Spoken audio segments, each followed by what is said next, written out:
Bunty, this is a response to your Jesus is Watching. I thought that was great. The thing cracked me up. I showed it to my wife, and she said, "Yeah, that's good."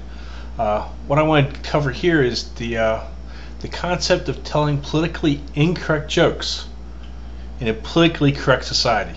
See, back in the 80s, I was in the Navy for 22 years.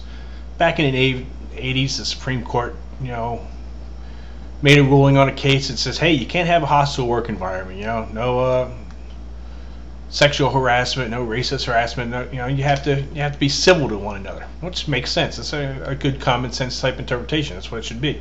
But we went through all this training in the Navy because we were sailors, so we had to stop being sailors a little bit. For the most part, we were all very civil already, but every now and then someone might say something that could be considered hostile, I guess. So I devised a method to convey to the technicians that work for me and the individuals on the ship how to tell a proper, politically incorrect joke in a politically correct manner.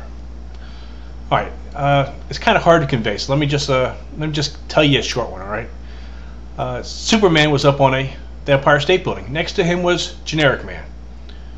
Superman was dressed in his Clark Kent outfit. He jumps off the Empire State Building and then pretends that the wind currents bring him back up and lands back up on the deck. And the guy goes next to him and goes, "Whoa, man, what are you trying to do, kill yourself?" He goes, "No, I've been up here a lot of times. You jump off, the currents just blow you back up. That's just the way the wind currents are up here." He says, "Nah, dude, that's dangerous. Don't do that." He says, "No." Superman again, in his civilian clothes, jumps off, comes back up and lands. The guy goes, "Wow, that's amazing." Superman does it a couple more times, and this Generic Man says, "Oh, I've got to try this." So the Generic Man jumps off, plummets to his death. A couple observers next to him says, Superman never did like Generic Man.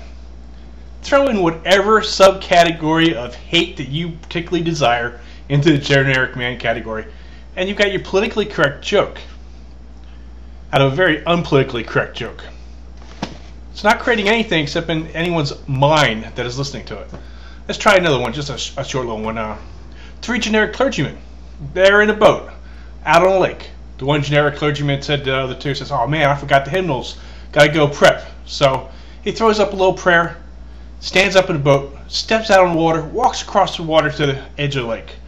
One of the other generic clergymen says, "Hey, I've got to print out my sermon. Our printer's not working. Can I use yours?" The guy on shore says, "Sure, come on." He throws up a little prayer for strength and guidance, steps out of the boat, walks across the water, straight onto the shore. The third generic clergyman that's in there, he's amazed. He figures he can learn from these two. He says, "Wait up, I'm coming." Throws up a little prayer for strength and guidance, steps out of the boat, plummets straight down. Comes up for breath, just barely making it, gets back in the boat. The one generic clergyman said to the other generic clergyman, "Well, you think we should have told him where the rocks are?" So you can do this for anything, all right? Anything at all. Throw in whatever you want in those pots. A generic man comes in with a 6-inch generic man on his shoulder into a bar. Well, never mind, you get the idea. But anyway, that's how it works, all right? So now you had your politically incorrect jokes in a politically correct format. That's all I'm saying. Just another way. But that Jesus is Watching, that was a great joke. Thanks. Keep it real.